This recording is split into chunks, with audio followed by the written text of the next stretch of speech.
Olá pessoal, sejam bem-vindos à nossa quarta aula sobre a eclesiologia, que é a doutrina da igreja.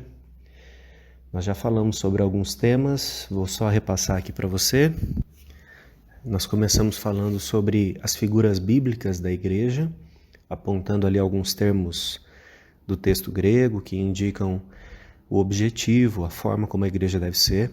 Depois nós passamos 2 semanas fazendo uma análise da descrição que o credo niceno faz da igreja. Então nós falamos primeiro sobre a igreja ser una e santa, e depois nós falamos sobre o aspecto da igreja ser católica e apostólica.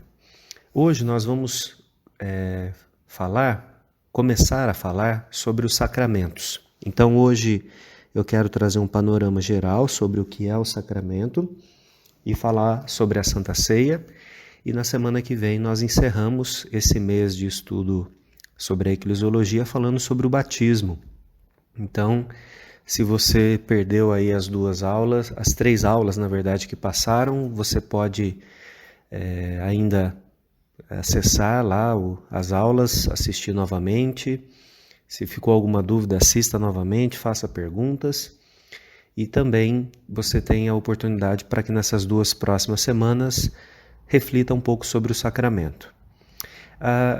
Então, dando início à nossa aula de hoje, eu gosto muito de uma definição de sacramento, da palavra sacramento, que era a utilização dessa palavra como um juramento, como um compromisso que era feito por soldados. Então, quando o soldado ele era convocado a servir o seu país, a servir o seu rei, eles faziam ali um compromisso, e esse compromisso era chamado de sacramento. Então a ideia do sacramento é que nós estamos levando adiante o nome do nosso rei e vivendo segundo os princípios que esse rei determina.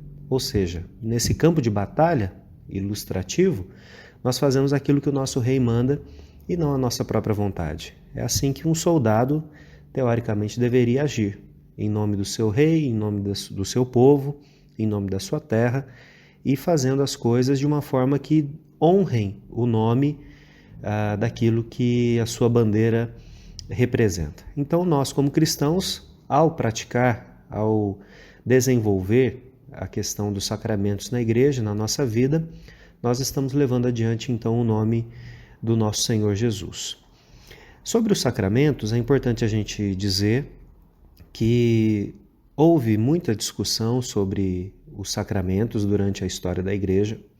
A Igreja Católica tem uma visão diferente dos sacramentos das igrejas protestantes. Então, primeiro eu vou falar um pouquinho sobre o que a Igreja Católica entende, e depois nós vamos para aquilo que a Igreja Protestante e depois também a Igreja Reformada entendem. Então, para a Igreja Católica são 7 sacramentos, enquanto que para a Igreja Protestante são apenas 2 sacramentos, né? No ponto de vista da Igreja Católica, e isso fica muito claro nas obras de Tomás de Aquino, um teólogo que basicamente sustentou a teologia da Igreja Católica por séculos, né? Aquilo que ele escreveu, a forma como ele entendeu, a teologia foi e ainda é um pilar muito firme de como a Igreja entende as coisas, a Igreja Católica. E para Tomás de Aquino, os sacramentos eles são uma forma de preparar as pessoas para a vida. Então, por exemplo, o sacramento do batismo, né, dentro da Igreja Católica, ele é uma forma de preparar a criança para este mundo. A Igreja Católica entende diferente o batismo, a gente vai falar um pouco disso na próxima semana, mas basicamente a Igreja Católica ela entende que quando é realizado o batismo, a justiça de Deus ela é colocada sobre a criança. A diferença que nós temos, que é fundamental, é que na Igreja Católica, essa criança ela precisa cooperar, ela precisa fazer por onde para que essa graça permaneça nela. Isso significa que se a criança comete pecados e a criança pode cometer pecados graves, ela pode perder essa graça, ela pode deixar de ter a bênção de Deus sobre ela. Mas por que a defesa, né, da Igreja Católica em batizar as crianças? Você precisa lembrar que a taxa de natalidade histórica ela é muito ruim. Então,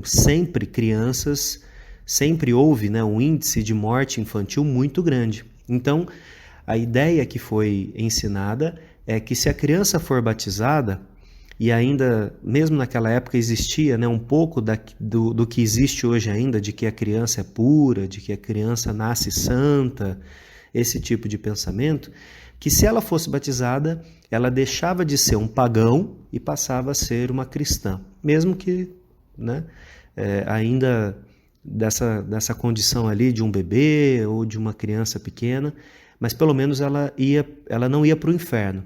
A questão precisava ser batizado para não ir para o inferno. Então, a diferença fundamental aqui é que essa justiça ela é colocada sobre a criança, mas a criança precisa cooperar. Se ela não coopera, ela perde essa graça.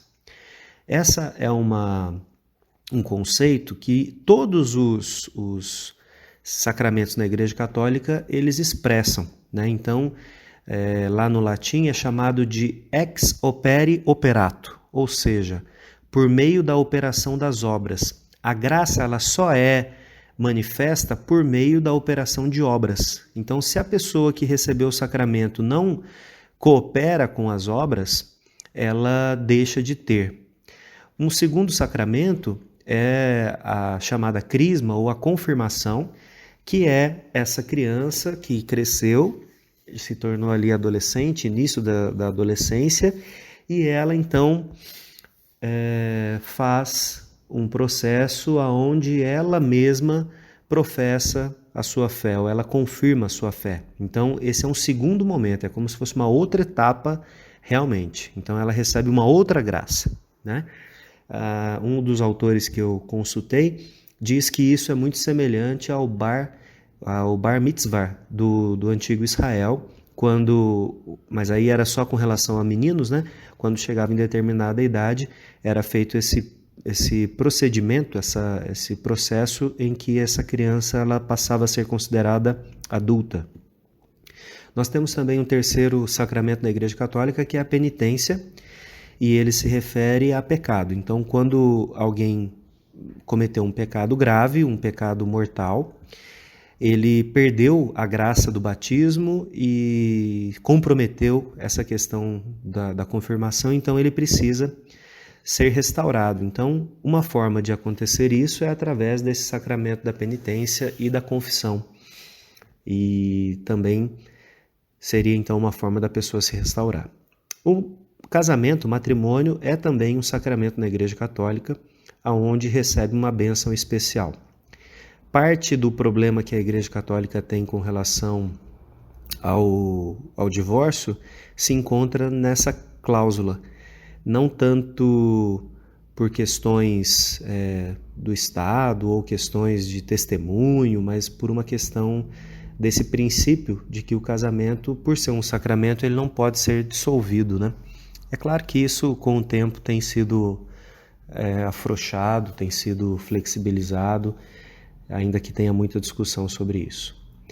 Também nós temos os sacramentos daquelas chamadas ordens santas, né? Então, as pessoas que são ordenadas ao sacerdócio, e aí nós entendemos e vemos, né, isso acontecer com padres, freis, frades, de certa forma com freiras, né? Onde eles recebem essa ordenação. Então, eles passam a se dedicar exclusivamente à igreja, à obra da igreja, e algumas dessas ordens implica em que a pessoa faça alguns votos, né? Não são todos os padres que pertencem a uma denominação, né? A um grupo, assim como franciscanos, como beneditinos, mas normalmente aqueles que fazem parte de ordens, eles fazem esses votos. Depois nós temos ainda unção de enfermos, ou antigamente era chamada de extrema unção, e ela sempre é aplicada a alguém que está muito doente, muito enfermo, numa situação crítica. Então é uma bênção que é transmitida ali, uma graça que é transmitida para que essa pessoa enfrente isso ou seja curada, enfim. E por fim nós temos o que é chamado de Eucaristia, que seria o sacramento da ceia ou o equivalente ao sacramento da Santa Ceia, que ele tem uma função muito importante na Igreja Católica, tanto que, se eu não me engano, em todas as missas normais, ele é utilizado, né? Parte da missa significa trazer esse corpo de Cristo ali para que as pessoas participem. Então veja, como Tomás de Aquino disse, realmente os sacramentos da Igreja Católica ele perpassa toda a vida do ser humano, né? Toda a vida daquele que resolve ser cristão católico. E se você ler alguns autores, você vai ver que existe uma crítica muito grande com relação a esses sacramentos que foram sendo estabelecidos como uma forma de controle da Igreja Católica. Porque se você não leva a sua criança, ela vai para o inferno. Então você já começa colocando ela ali. Depois você não pode sair da igreja, você precisa confirmar, porque se você não confirmar a sua fé também está errado. Quando você comete um pecado grave, só a igreja pode vir absolver você, com um sacerdote. Depois nós temos o matrimônio, que é uma fase importantíssima da vida das pessoas que resolvem se casar. O sacramento das ordens, é claro que a pessoa já está bem mais comprometida nesse contexto. Para morrer, você precisa que alguém, um sacerdote, esteja ali, né? Ou numa situação crítica, você precisa que a igreja esteja ali, representada por um sacerdote. E a Eucaristia é essa manutenção. Então eu estou trazendo aqui para você que existem críticas com relação a esses sacramentos, como se fossem estabelecidos como uma forma de controle, né? O ponto de vista protestante ele é bem diferente, e se você quiser ter acesso a um documento da época, existe um livro de Martinho Lutero chamado O Cativeiro Babilônico da Igreja. E esse é um livro onde ele contrasta, né, de uma forma bem rígida esses aspectos dessa dependência que a igreja cria do sacerdócio, dessa estrutura sacerdotal e, de certa forma, uma pressão que a igreja faz sobre as pessoas, né? Então, Martinho Lutero vai discutir isso nesse livro. E aí nós temos algumas alterações que a igreja protestante trouxe quando foi se estabelecendo, né? Uma das primeiras características é que os protestantes eles sempre entenderam que o sacramento só poderia acontecer dentro de um contexto em que a palavra de Deus fosse anunciada. Então, se não houvesse o anúncio do evangelho, a leitura da palavra, a exposição da palavra, os sacramentos não poderiam ser realizados, né? Como era uma época de muito debate, uma outra linha de defesa que a igreja protestante precisou fazer foi com relação àqueles que tinham deixado a igreja católica e queriam abandonar todos os sacramentos.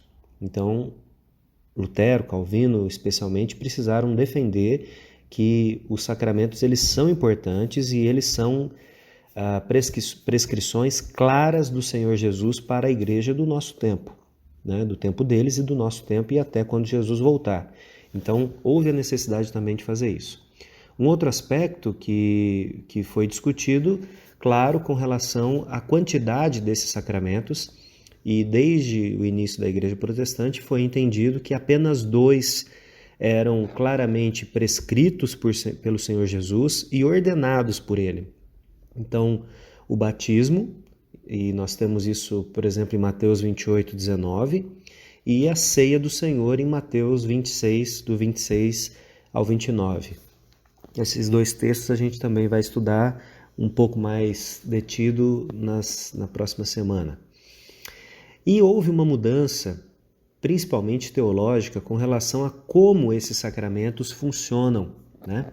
Lembra que eu disse que, para a Igreja Católica, aqueles termos do latim, ex opere operato, ou seja, ele tem ação e eficácia só quando a pessoa colabora. E o protestantismo trouxe uma diferença com relação a isso, que é ex opere operantes, ou seja, por meio da obra daquele que opera. Então, há uma distinção aí de que essa graça ela é concedida muito mais por aquilo que Jesus determinou do que por quem recebe. Ainda que aquele que recebe, ele precisa ter fé, ou ele recebe essas coisas pela fé. Nós temos, é claro, a prática de batizar crianças, e aí nós vamos falar também isso um pouco mais na semana que vem, mas nós entendemos que ao batizar as crianças, nós estamos em harmonia com aquilo que era feito no antigo Israel, em que os pais se comprometiam em apresentar, em levar os seus filhos ao ato da circuncisão no 8º dia, e isso era uma forma de inseri-los na aliança, de consagrá-los na aliança. Então, quando essa criança ela recebia ali a circuncisão, ela não tinha ainda fé, mas aquilo era um sinal de que ela fazia parte da família da fé e que ela seria ensinada nos caminhos da fé. A mesma coisa acontece quando a gente batiza os nossos filhos. Nós entendemos que Deus ele tem esse compromisso com a família, ou quando ele resolve salvar, né, uma família, e aí a criança ela é batizada nesses termos. Podemos dizer ainda que para a igreja protestante, o importante é a questão de como Deus aplica isso na nossa vida e faz isso na nossa vida, né? Não é porque eu deixo, por exemplo, vamos supor, dentro da primeira opção da Igreja Católica, se alguém morre sem ser batizado, tem um problema sério. Ou vai para o inferno, é considerado um pagão. Nós entendemos que podem haver situações, é claro que não no cotidiano, não no normal, mas pode haver uma situação de alguém que se converteu e morreu. Não houve tempo de ser batizado. Essa pessoa que não foi batizada, ou vamos supor, você um dia acontece uma situação com você que você nunca mais toma Santa Ceia. Alguma coisa aconteceu, sei lá, e você não toma mais Santa Ceia. Nós entendemos que essa pessoa vai continuar sendo salva, porque o que a salva é a justiça de Cristo, não a sua justiça, né? Então, esse entendimento ele é diferente da Igreja Católica, porque ele precisa que a pessoa faça por onde. Nós entendemos que é um privilégio, é um meio de graça, é uma bênção para a nossa vida quando a gente faz essas coisas, mas isso não é um peso contrário na balança no ponto de dizer, não, se você foi privado disso, você está fora. Você foi para o inferno porque você não participou da ceia no último domingo. Nós não entendemos isso, tá? Nós entendemos que a nossa salvação ela é baseada, fundamentada naquilo que Cristo fez. Eu quero então trazer agora um pouco da questão da Santa Ceia para nós, para a gente entender alguns aspectos primordiais. O texto de Mateus 26, de 26 a 30, diz assim: Enquanto comiam, tomou Jesus um pão e, abençoando-o, partiu, o deu aos seus discípulos, dizendo: Tomai, comei, isto é o meu corpo. A seguir tomou um cálice e, tendo dado graças, o deu aos discípulos, dizendo: Bebei dele todos, porque isto é o meu sangue, o sangue da nova aliança derramado em favor de muitos para a remissão de pecados. E digo-vos que desta hora em diante não beberei deste fruto da videira, até aquele dia em que o hei beber novo convosco no reino de meu Pai. E tendo cantado o hino, saíram para o Monte das Oliveiras. Irmãos, esse texto é o texto que nós podemos dizer que inaugura o Novo Testamento. Talvez isso soe um pouco estranho para você, mas é verdade. Por quê? Na verdade, assim, né? Primeiro, o que significa testamento, né? Então, a gente está falando de uma antiga aliança e de uma nova aliança. E ainda que a gente pense que o Novo Testamento começou quando houve o anúncio de Jesus, na verdade o Novo Testamento começa nessa situação, porque Jesus agora inaugura essa nova aliança. Esses são os termos, né?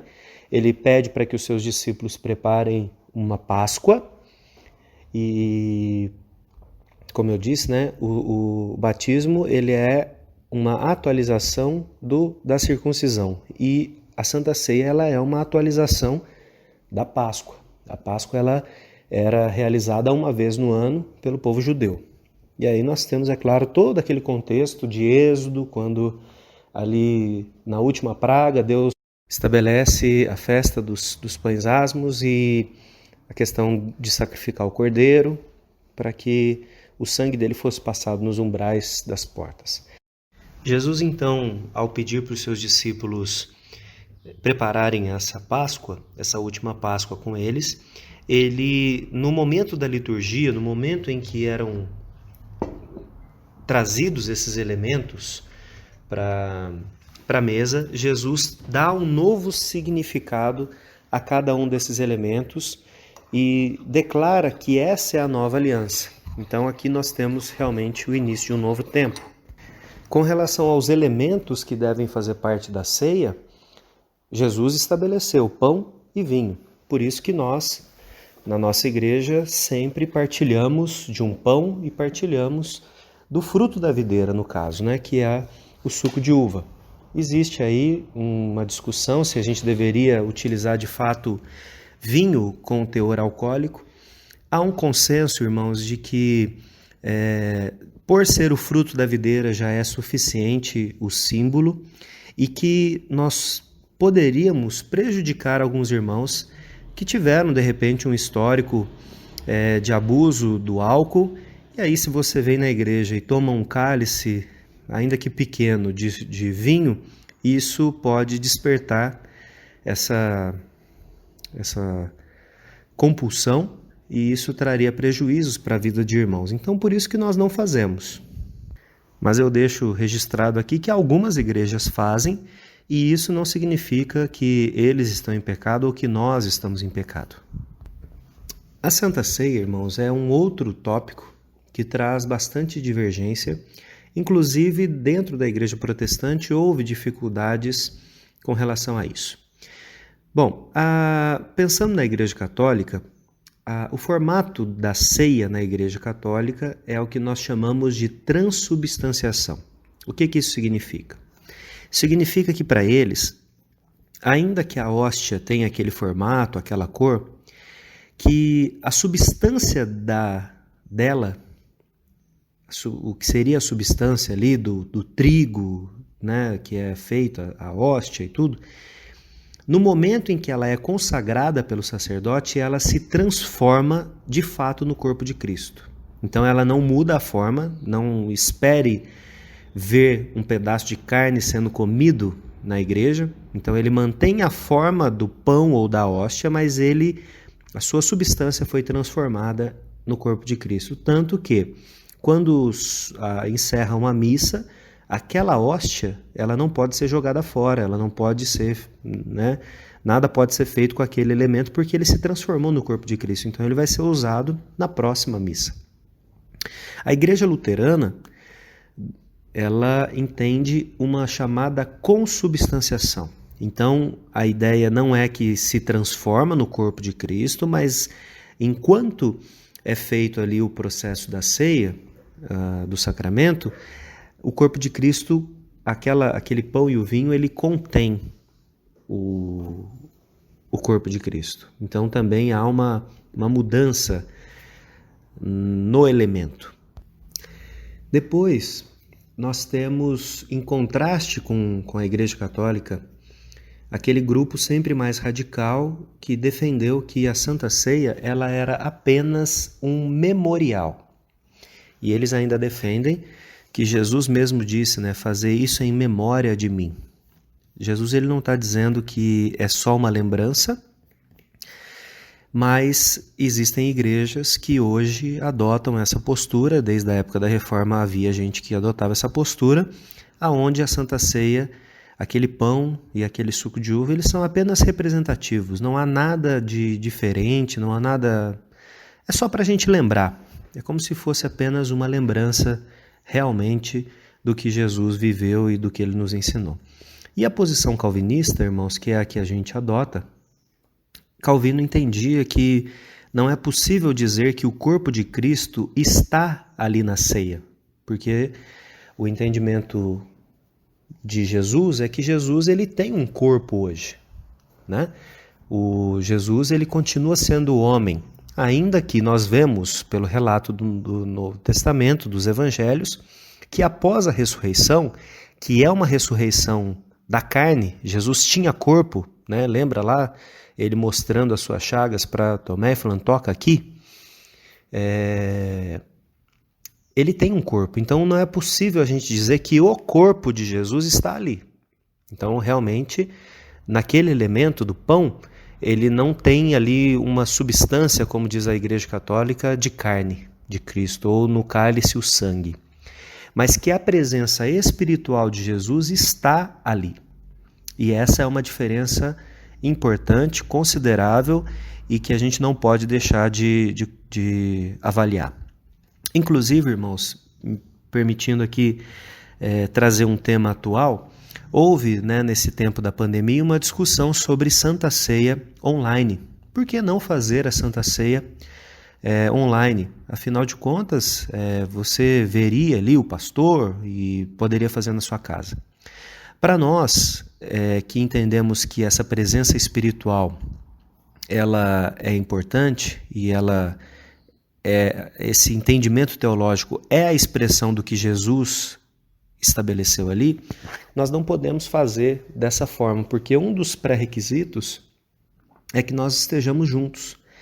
Igrejas que entendem que a Santa Ceia ela é apenas uma memória, é apenas uma lembrança, não há problema para eles, dentro do entendimento teológico deles, de fazer a Santa Ceia à distância, ou mesmo de que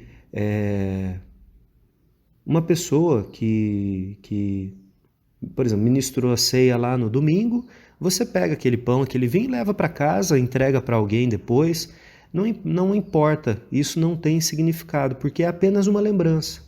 Ainda que é claro que se você perguntar isso para a pessoa que está nessas igrejas, ela vai falar, não, a Santa Ceia é importante para nós, eu não estou dizendo que é menos importante, né? Que eles vão achar que é qualquer coisa, mas a questão teológica, ela é fundamental no entendimento. Então, quando nós temos Jesus estabelecendo a ceia e o apóstolo Paulo falando sobre a ceia, no capítulo 10 e 11 ali de 1 Coríntios, há vários indícios, várias afirmações de que nós comemos de um mesmo pão, de que a celebração é uma celebração comunitária, presencial. Não há relato nos escritos do Novo Testamento de que, por exemplo, era possível celebrar a ceia aqui e deixar ela valendo para alguém que não viesse naquele dia, né? Ou então que pudesse ser levado para alguém sem que, naquele momento em que a pessoa fosse participar, fosse anunciado o Evangelho, houvesse um culto de adoração a Deus, ainda que fosse abreviado. E é isso que nós fazemos na nossa igreja. Quando nós temos irmãos que estão, por alguma coisa, impedidos de participar da ceia na igreja, nós levamos a ceia até eles, mas não é simplesmente chegar lá, entregar o pão e o vinho, como um carteiro faz.